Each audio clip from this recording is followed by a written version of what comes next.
Ok, ahora sí, ya damos oficialmente inicio a esta cuarta sesión de los espacios abiertos de aprendizaje, el cual es la segunda sesión de la unidad Literatura, un acercamiento a otras realidades.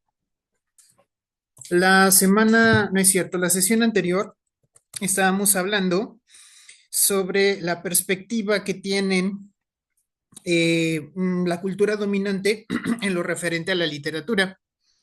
Y se habla de la existencia de una literatura universal que pues podemos ver que es occidentalizada y eurocéntrica, ¿no?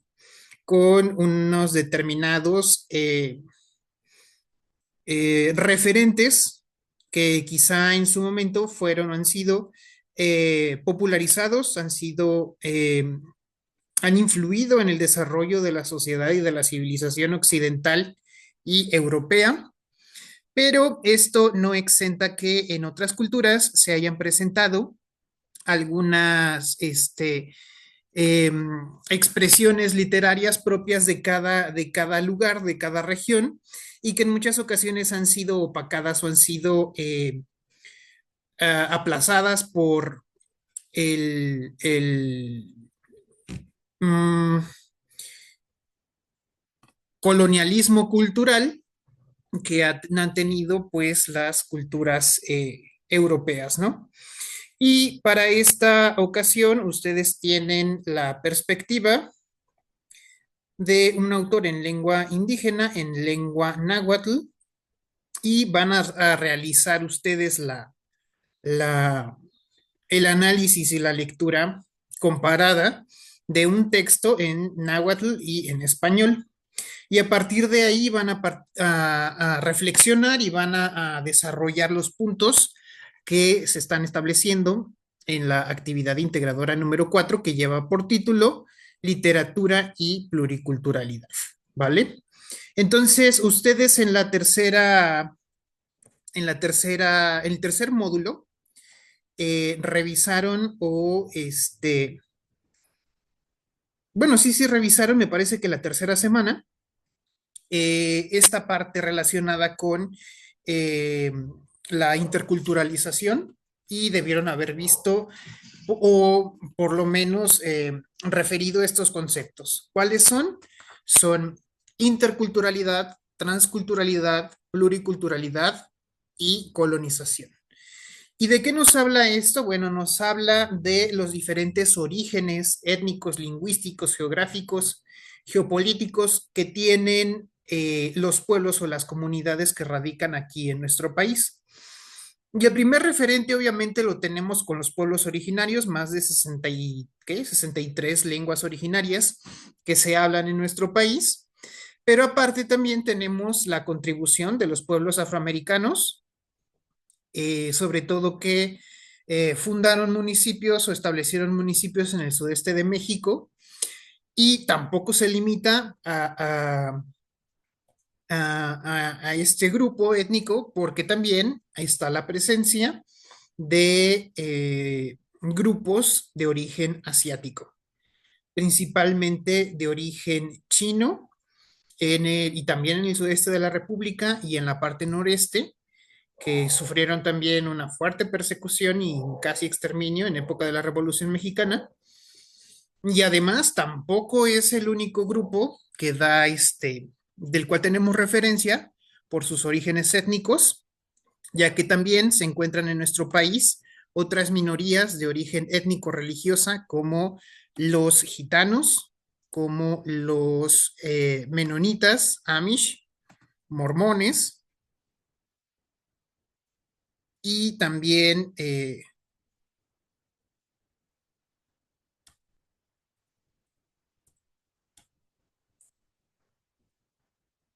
grupos que históricamente pues no han tenido un arraigo propio en algún lugar y México les ha dado acogida. Generalmente son grupos muy pequeños, son minorías, pero que se encuentran también contemplados en en el sistema legal y político mexicano y que muchas veces son comunidades que aprovechan mejor la legislación a favor de la pluriculturalidad del país y defienden sus religiones, sus culturas, sus lenguas, pues de una manera más eh, destacable, digámosle, que en el caso de las culturas de los pueblos originarios. Entonces, aquí tenemos nosotros que revisar cuáles son nuestros referentes culturales, qué es lo que sabemos y entendemos por esta parte de la pluriculturalidad para poder realizar un abordaje, pues, un poco más abierto, más reflexivo, para poder mencionar la realidad de la importancia de las comunidades indígenas, sus lenguas y sus culturas, ¿no? No solo quedarnos con uno o dos textos de referencia, sino que aquí ya les mencionaba yo que habrá actividades en las cuales nosotros nos enfoquemos más en la parte de nuestras referencias por experiencia, y es precisamente en esta cuarta actividad integradora en donde nosotros podemos ya rescatar, mencionar los referentes culturales que tenemos relacionados con las lenguas y con las tradiciones de origen indígena que podemos nosotros observar en nuestros lugares de origen, nuestros lugares donde vivimos, en nuestras tradiciones, en nuestras costumbres. Vamos a ver más adelante, me parece que en la actividad integradora 5, no es cierto, es aquí mismo que nos habla de la lírica. Entonces vamos a ver la influencia de estas comunidades o de estos pueblos en la lírica mexicana, obviamente también en la música. Salta, por ejemplo, el referente de la música veracruzana, que es una mezcla de sonidos de origen africano, de versificación y letra de origen español y también con ciertos rasgos de influencia indígena. Entonces vemos cómo el proceso de mestizaje o de interculturalización no solo es uh, el binomio indígena europeo que nosotros hemos visto que se ha manejado mucho en los textos promovidos y distribuidos por la SEP, y hasta cosa del 2010 fue que se empezó a observar o a rescatar la importancia de la influencia afromexicana y bueno, entonces vemos que va más allá, ¿no? Tenemos comunidades asiáticas, comunidades africanas, comunidades europeas, tenemos comunidades y otras minorías étnico-religiosas como mormones, amish, menonitas, judíos y ah, tenemos desde la Primera Guerra Mundial tenemos una gran comunidad de origen árabe y también gitanos, ¿no? Entonces, eh, por ejemplo, en el caso de la comunidad árabe, en su mayoría es de origen libanesa. Cuando se forma Líbano como país, se desprende no sé si se llama capitanía o algo así del Imperio Otomano, no recuerdo honestamente el nombre que se le daba, pero es una provincia. Entonces, Líbano era una provincia y ante los conflictos étnicos religiosos similares a los que hay ahorita entre musulmanes y cristianos, una gran comunidad de origen libanés se establece en México. ¿Y cuál es la contribución a la cultura mexicana o a la gastronomía mexicana? Bueno, mezcla de su estilo de alimentación y de la comida rápida callejera en México, pues tenemos los tacos árabes o mejor conocidos como los tacos al pastor, ¿no?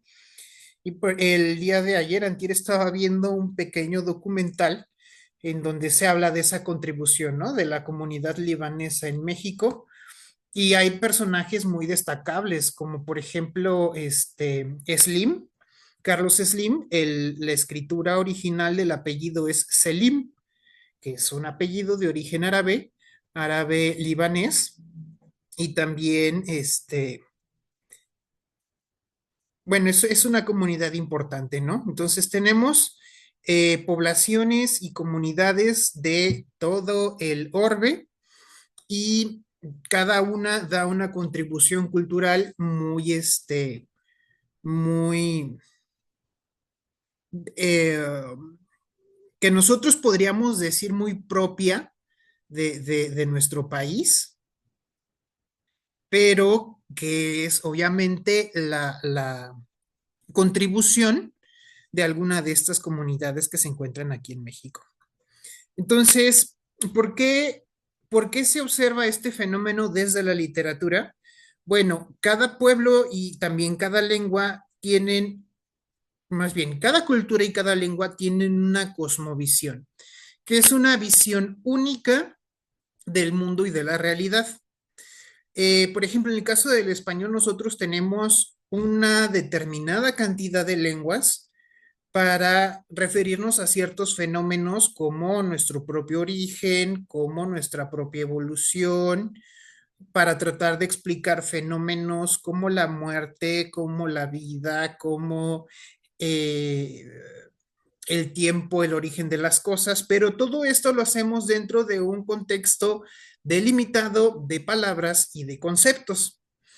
Lo mismo ocurre en otras lenguas que pueden o no tener equivalentes en sus vocablos para referirse a ciertos fenómenos, a ciertas circunstancias, a ciertos conceptos. Por tanto, cada lengua va a tener una interpretación y va a tener un sentido de la vida, como se mencionaba dos actividades anteriores, propio o característico de cada lengua. ¿Por qué? Porque cada lengua tiene sus propios vocablos, tiene sus propios conceptos y estos a su vez tienen sus propios orígenes etimológicos. No van a ser lo mismo. Y aunque muchas veces nosotros hagamos traducciones entre diferentes lenguas, vamos a ver que hay conceptos que no tienen equivalentes, ¿no? Por ejemplo, eh, es más fácil entre las lenguas de origen romance, de origen latino, tener conceptos equivalentes porque muchas de nuestras palabras pueden tener orígenes etimológicos similares. Pero, por ejemplo, las lenguas de origen germano o germánico no tienen estos mismos antecedentes y no tienen los mismos referentes, eh,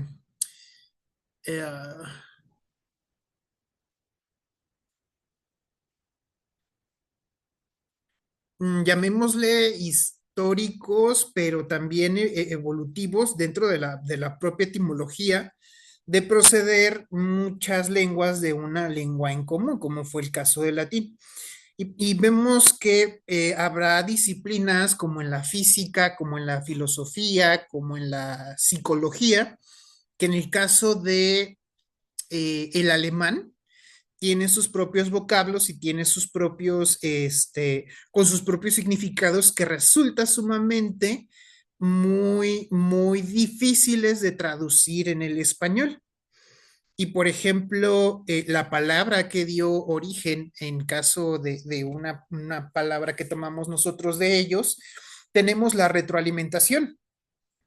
Y nosotros la tomamos del inglés feedback, pero no existe un término correcto o aproximado al original en alemán para referirnos a esto. Y, por ejemplo, yo me acuerdo que cuando estaba niño, que he de haber estudiado en la reforma del 75 me parece, con los libros de texto de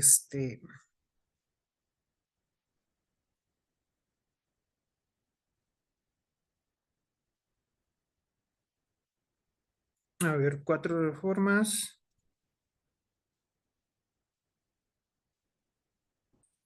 No, no fue en la sede del 75 fue.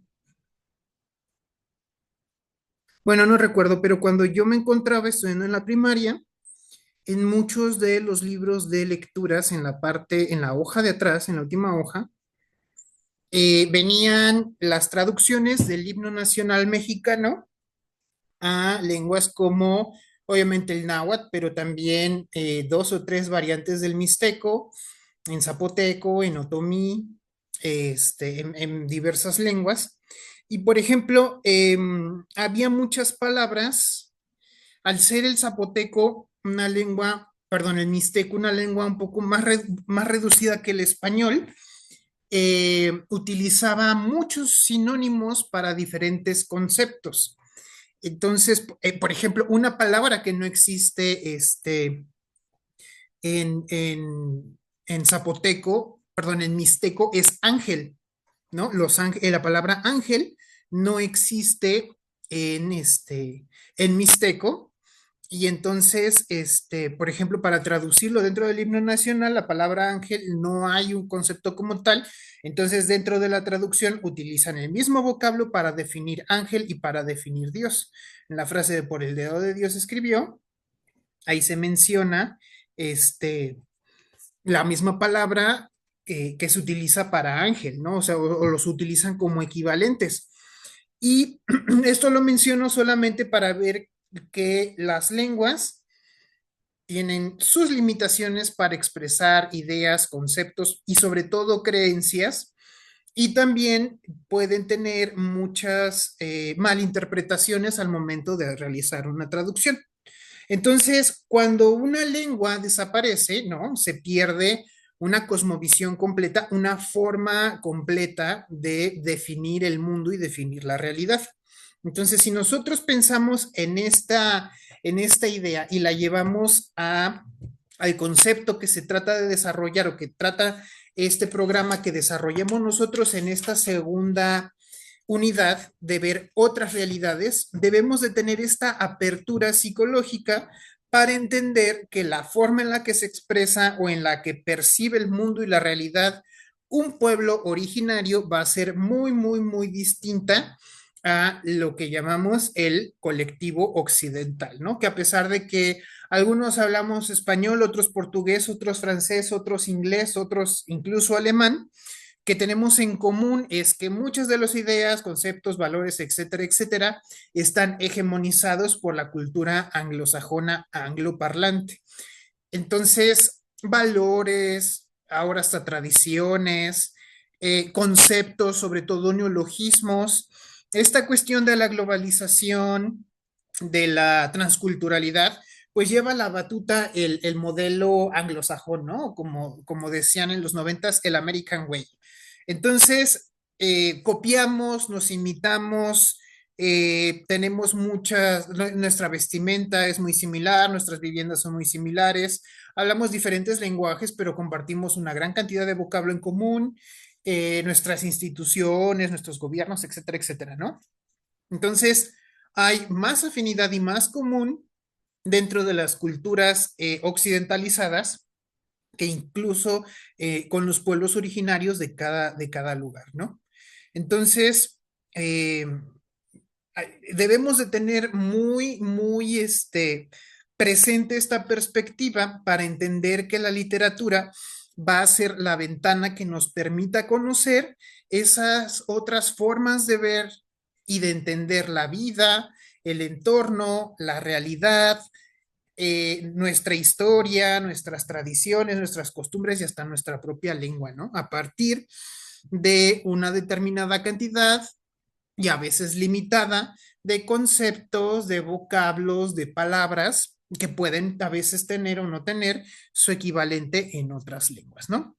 Entonces, vamos a pensar en dos cosas, ¿no? En la cuestión de la presencia de lo ficticio dentro obviamente dentro de la narrativa principalmente, como un aporte de la imaginación y la creatividad del autor, pero que va a estar sumergida o inmersa dentro de un contexto que ya vimos el contexto ideológico, político, histórico, geográfico, pero ahora vamos a verlo desde lo lingüístico y cómo esto desde lo lingüístico nos va a dar una perspectiva de ver y entender nuestra realidad porque nosotros expresamos lo que vemos, entendemos y sentimos a través de un fenómeno llamado el lenguaje. Y este fenómeno llamado el lenguaje es compatible con otras personas, otras comunidades y otros pueblos que posean o que mantengan este mismo nivel de comprensión de la lengua. Entonces vamos a ver que incluso en variantes dialectales de una misma lengua se pierde contenido y cuando hacemos traducción de un lenguaje a otro se pierde aún más contenido, ¿no? Entonces, si nos acercamos con esta curiosidad de qué habrá sido realmente lo que pretendía decir Mary Shelley, lo que sentía Leonora Carrington, lo que estaba expresando Nezahualcóyotl, ¿no? Entonces, aquí nosotros nos estamos abriendo a una posibilidad de interpretación, pero que va a partir ya de nosotros mismos y no de un proceso de edición y de traducción de otros personajes o de otros momentos históricos o de quien tomó un texto y no lo tradujo al español, ¿no? Entonces, eso es una cuestión que creo que debía haberlo mencionado desde la tercera sesión para tratar de observar y de comprender cómo cambian las perspectivas de la realidad, pero que están a final de cuentas sometidas a un marco conceptual e ideológico muy reducido como lo son los vocablos y los conceptos que se tienen o se poseen en un determinado lenguaje, ¿no? Ya teniendo en cuenta esto, ahora sí, ya podemos nosotros indagar en la cuestión sociohistórica, política, geográfica y ver entonces, ahora sí, qué fenómenos sociales, culturales, políticos ocurrieron en el siglo XIX, en el siglo XX, cómo estos influyeron para el surgimiento o para la modificación también de las corrientes literarias, primero, y de los múltiples movimientos literarios que surgen a partir de la primera mitad del siglo XX, ¿no? Que vemos que hay un proceso de acción y de reacción, de causa-consecuencia, de cómo se influyen los momentos y los procesos sociales en la literatura y en las artes y viceversa, ¿no? Ya teniendo los referentes o viendo reflexionado esto, ya podemos entonces mencionar y definir las características que va a tener cada una, sus influencias, sus principales exponentes, las principales obras de cada movimiento, etcétera, etcétera. Y esto lo hicimos al revés de como nos lo proponía el mismo programa, ¿no? El programa nos pide que vayamos de esto y terminemos reflexionando en las características de la realidad social contemporánea, la sociedad pluricultural, multicultural e intercultural, ¿no? O sea, creo que debemos partir primero de esto para ya entonces poder valorar la importancia de la literatura dentro de este proceso de interculturalidad, ¿no? ¿Cómo me aporta, cómo la lengua indígena me aporta no solo su belleza fonética, su musicalidad, su historia, sino también me puede aportar conceptos nuevos, me puede aportar realidades diferentes a las perspectivas tan cuadradas que nosotros tenemos al conocer un solo referente cultural, ¿no? Que no estamos hablando de un referente cultural del propio del español, sino de la cultura global occidentalizada. Ahora, la única oportunidad, bueno, obviamente ustedes contestan cuestionarios, ¿no? Y los cuestionarios no los pongo yo, pero ustedes los revisan, los ven, los contestan, ¿no? Pero yo de eso nada más sé cuántos sacaron. La única forma que yo tengo de ver qué tanto han profundizado o qué tanto pueden profundizar en esto que se está mencionando o esto que se está tratando de fomentar en ustedes o de indagar en ustedes, pues es por medio de las actividades integradoras. Y en esta semana nosotros tenemos la actividad integradora número 4, que si ustedes ya la vieron, ya la revisaron, está bien, bien, bien chiquita, ¿no? Está muy cortita y se parece mucho a la actividad integradora número 2 porque es más un formato de cuestionario, lo cual a mí, híjole, realmente a veces siento que nos detiene los mismos avances que podían ustedes estar presentando, porque cuando ustedes exponen o presentan una actividad que requiere esmero, tecnología, conocimiento, como es la presentación por medio de PowerPoint, a veces me da la impresión de que quedan como agotados o cansados de la carga de trabajo Y en la siguiente actividad, como es el caso de la actividad 2 y de la actividad 4, ya no se ve tanto esmero y tantas ganas de querer profundizar o de querer ahondar en las respuestas que se van a dar para el desarrollo de esta actividad. Entonces, lo cual no debería de ser así, ¿no? También deberían ustedes de fijar o de tratar de proporcionar respuestas o tratar de proporcionar em, no justificaciones, no, argumentos más, ¿cómo decirlo? Más elaborados en el momento en el que ustedes van a presentar estas actividades. Porque muchas veces nos quedamos con las respuestas, como les había dicho en la actividad integradora número 2, que si te preguntan, ¿habías leído algún poema en lengua indígena? Entonces, por no contestar o por no desarrollar la respuesta, se lo ponen no.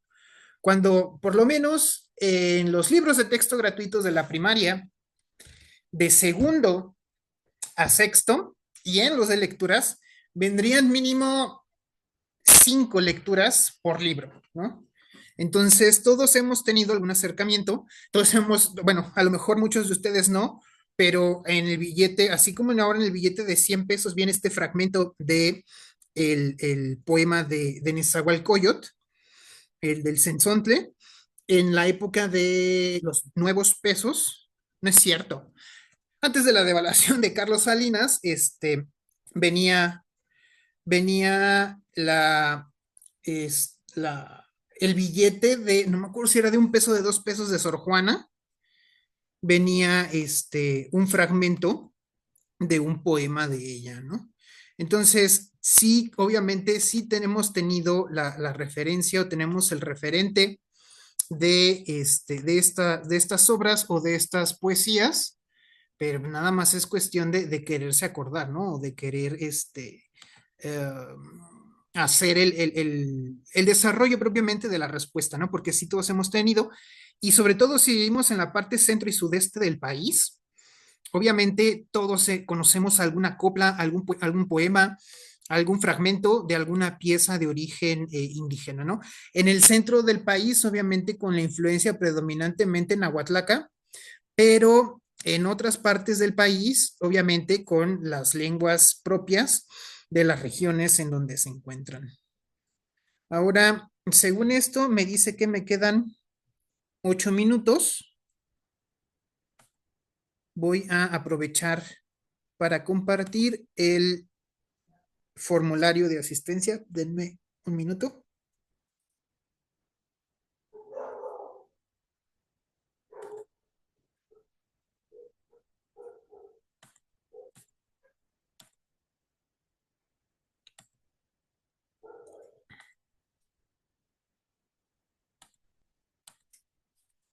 Por favor, no olviden ingresar con su correo electrónico institucional.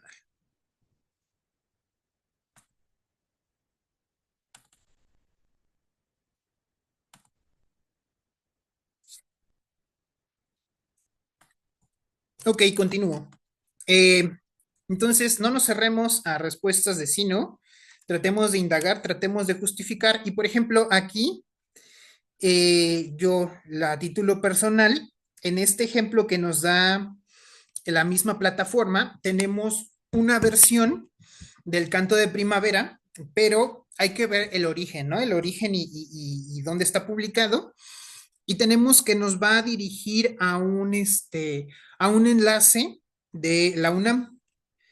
Y, por ejemplo, no sé, yo que vivo aquí en el centro del país y que ya sea en el mercado o cuando viajas tú a las fiestas patronales, etcétera, etcétera, y que has escuchado cómo suena el náhuatl y lo escuchas, cómo lo lee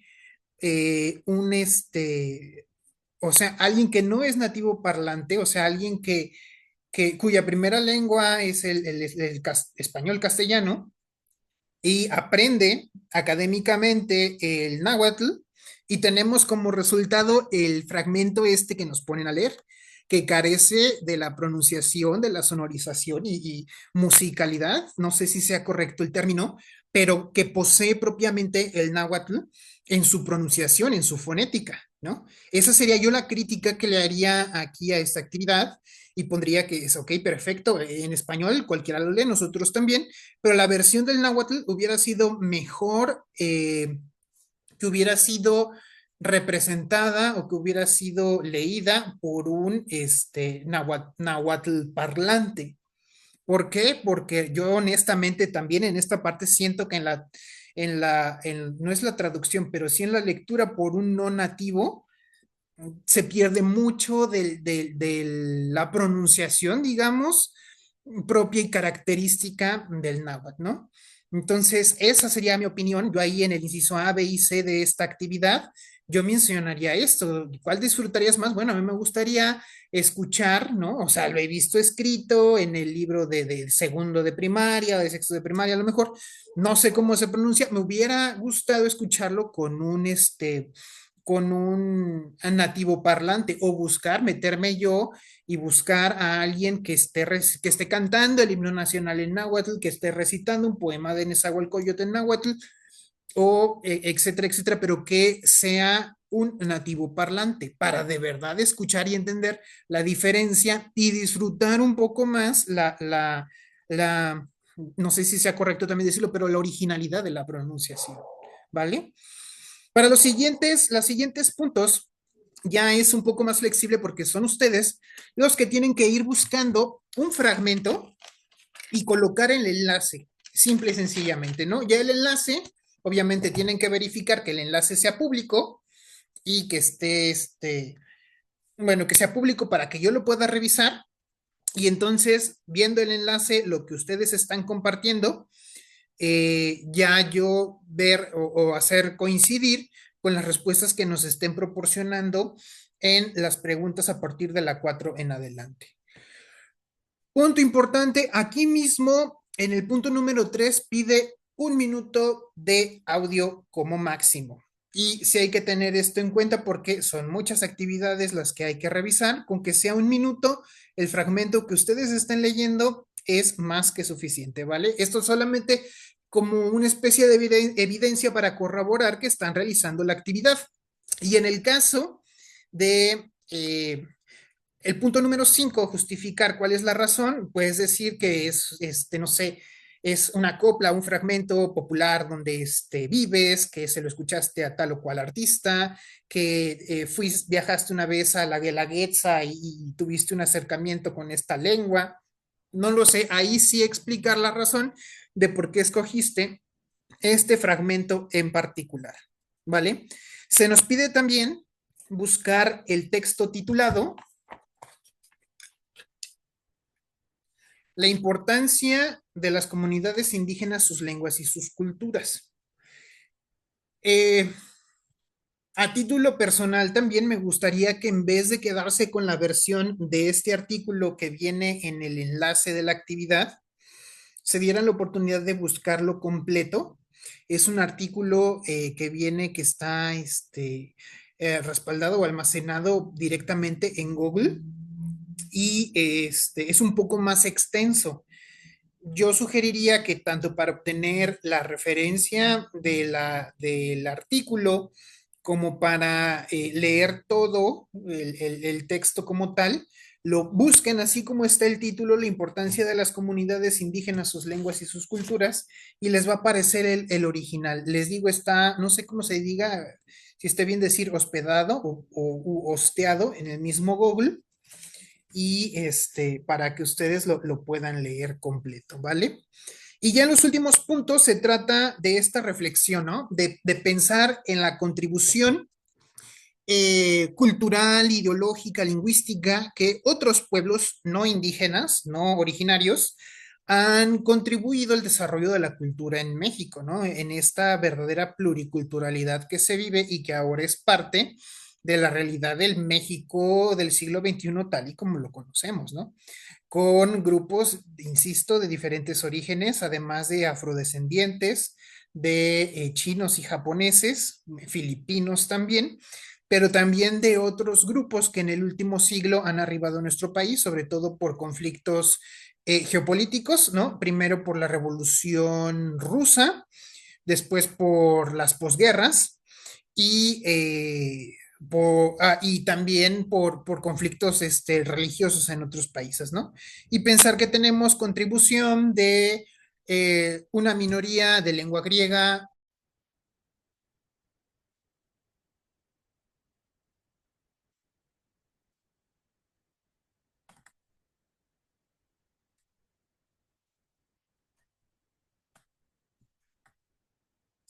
Al principio de la sesión les estaba mencionando que las entregas que se han realizado hasta ahorita de la actividad integradora número 3 no están cumpliendo con la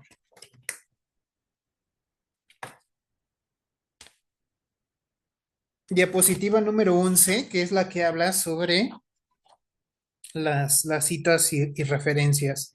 Entonces,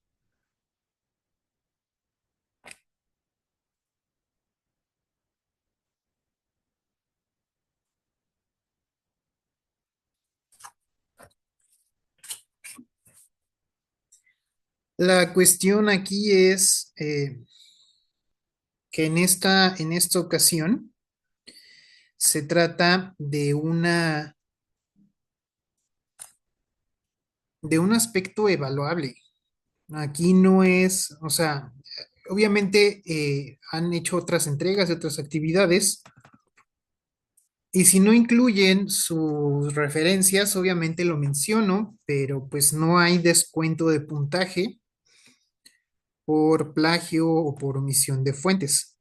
Pero en esta ocasión, repito, no es posible o no es lo mismo. En esta ocasión, quien no incluya las referencias, especialmente de las imágenes, va a tener va a tener un problema porque se les va a descontar parte del puntaje por no incluir las referencias, ¿no? Ahora, no creo ser el único que insiste en esto del uso del manual. Si nosotros vemos, por ejemplo, en la plataforma,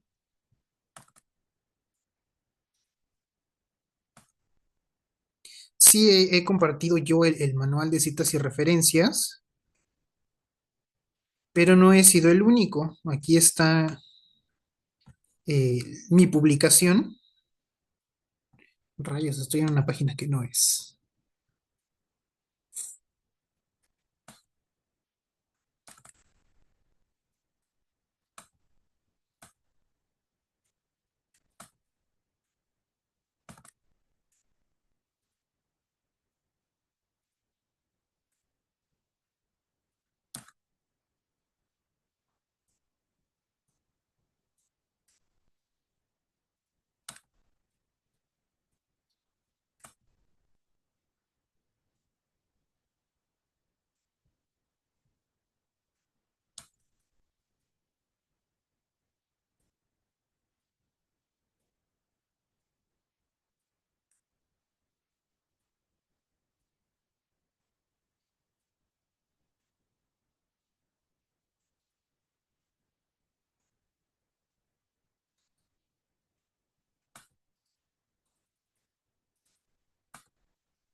Aquí en la página principal del tablero tenemos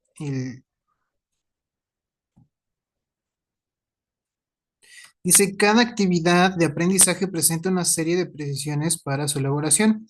En caso que las soluciones te soliciten que cites o referencias los documentos que consultaste para el desarrollo, deberás apegarte a ellos lo señalado en el manual de citas y referencias para dar crédito correspondiente al material de otras autorías que recuperes en cualquier formato, textual, audiovisual, imagen, audio, etcétera. Ok. Aquí ya se menciona audiovisual, imagen y el etcétera. Pero también, repito, no soy el único que ha estado insistiendo en esto.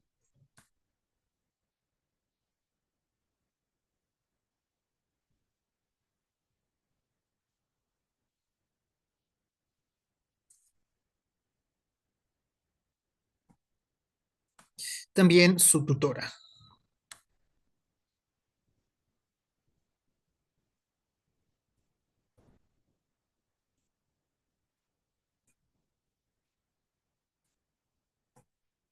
Dice, recuerda que la aplicación del manual es de carácter obligatorio para toda la comunidad de la prepa en línea CEP. Para conocer su objetivo y contenido, revisa la siguiente infografía.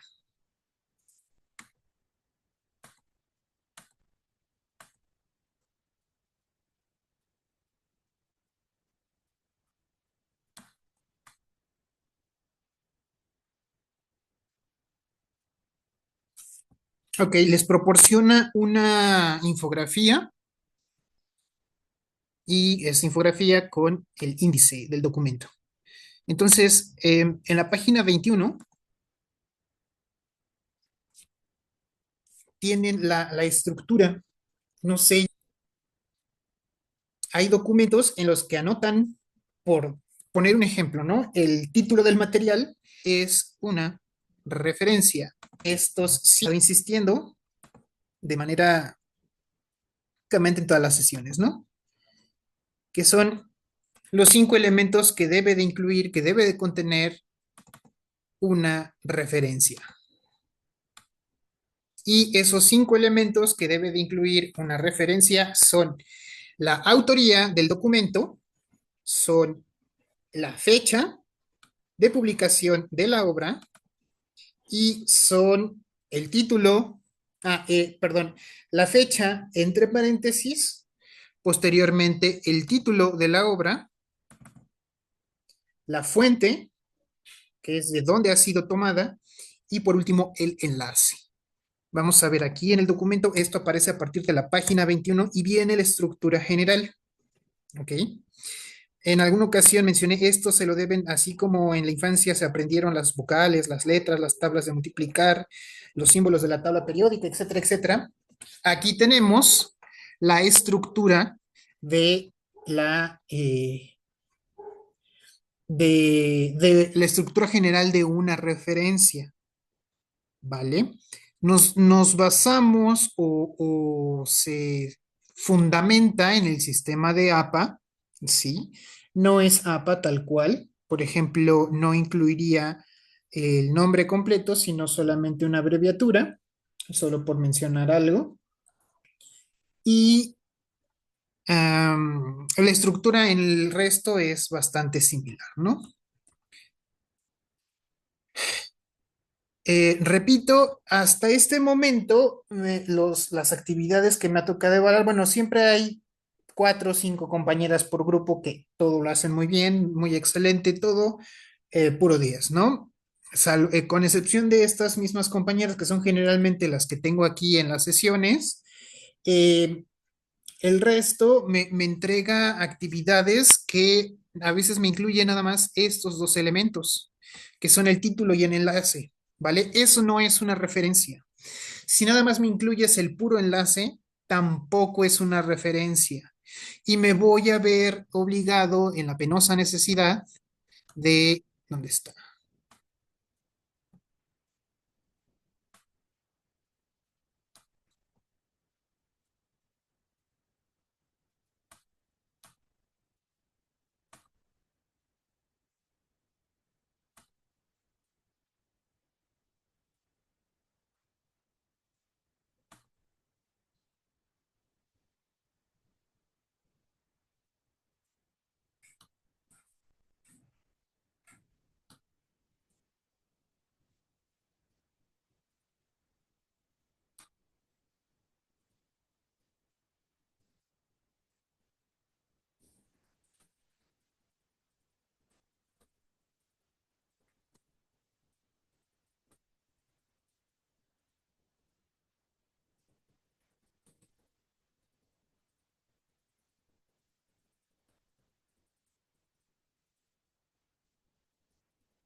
Ok, aquí está, aquí la tienen, conforme a la rúbrica. Vamos a ver la parte relacionada con el plagio. Presenta contenido y desarrolla ideas propias. Bueno, eso es muy aparte. Contiene ideas sustentadas en fuentes confiables de información. Si la referencia no viene completa, esto es un tache, ¿vale? Si está insuficiente, órale, menos 25 puntos. Incluye cuando se requiere citas y referencias de acuerdo con el manual de la prepa en línea CEP. Tiene, no tiene, bueno, regular y va a menos 25 puntos, ¿vale? Esto es conforme a la rúbrica, compañeros, compañeras, ¿vale? Repito, una referencia con solo el enlace. Vamos a suponer que los 5 elementos forman o nos dan el 10. Si le falta uno, tienes 8. Si le faltan dos, tienes 6. Si le faltan tres, tienes 4. Si nada más tiene el puro enlace, ¿cuánto crees que del porcentaje esté cubriendo? ¿No? Apenas un 2 o un 20%. Entonces, por favor, ya estas personitas que hicieron esto, les pedí por favor para evitar, porque si yo califico acorde a esto, vamos a suponer que tienen 76 de calificación, menos 25 y menos 25 tienen un 2.6 de calificación, ¿vale? No aprueban. Yo ya les pedí, corríjanlo, háganlo acorde al manual de citas y referencias de la prepa en línea CEP basado en APA. De verdad, eh, imprímanlo, imprímanlo porque lo van a utilizar todos los módulos, no solo en este, ¿vale? Y si tienen alguna duda, consulten. La única diferencia que van a tener cuando mencionen una fuente diferente a las fuentes bibliográficas, sea imágenes, fotografía de un museo, infografía, mapas, etcétera, etcétera. La única diferencia es que tienes que colocar el formato. Si es una infografía, si es una pintura, si es un retrato, si es esto, si es el otro, es lo único. Pero básicamente es la misma estructura para todas, ¿ok? Yo espero de verdad que con esta insistencia que vengo haciéndolos y que para mí es cansado, yo no sé cómo no resulta cansado para ustedes, que en todas las sesiones esté mencionando y esté pidiendo, por favor, el uso de las referencias, por favor, el uso de las referencias. Y sí, se defienden y dicen, no, pues es que la primera semana no es obligatorio, que bueno, ok, aquí está la consecuencia de que la primera semana no sea obligatorio. Cuando llegamos a la actividad 3 no han desarrollado la habilidad para utilizarlas y están obteniendo calificaciones reprobatorias, ¿vale? Entonces, lo dejo mucho a su consideración, piénsenlo, analícenlo, medítenlo, pero sobre todo responsabilícense. Si van a seguir dejando incompleto, nada más ponen el título y el enlace o el puro enlace, por favor responsabilícense de las consecuencias que esto va a tener en su calificación, ¿vale? Y no quieran a final de cuentas, como todos y en prácticamente todo, y al final que tengan una calificación reprobatoria, buscar culpables donde no los hay, ¿ok? Bueno, de mi parte es todo. Esta fue la cuarta sesión de los espacios abiertos de aprendizaje, segundo de la semana 2. Nos vemos el próximo miércoles con la sesión de los espacios abiertos de aprendizaje número 5. Hasta la próxima.